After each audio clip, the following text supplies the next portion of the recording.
লিখিত কবিতা পরিবেশন করছি। কবিতার নাম অশ্লীল রোদ্দুর। ছুঁয়ে গিয়েছিল হৃৎপিণ্ডের ভগ্ন দেয়াল, রাত ফুরিয়ে আসা সমস্ত গল্প।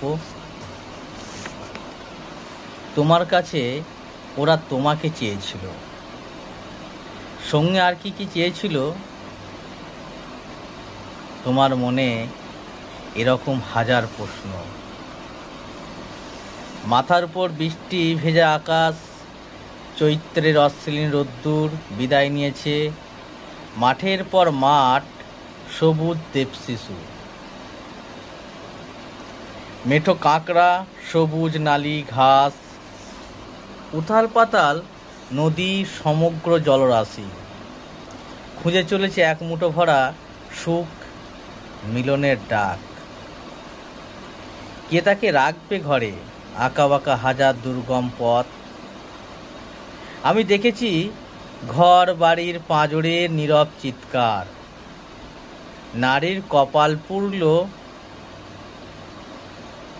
সুখ খুঁজে বেড়ায়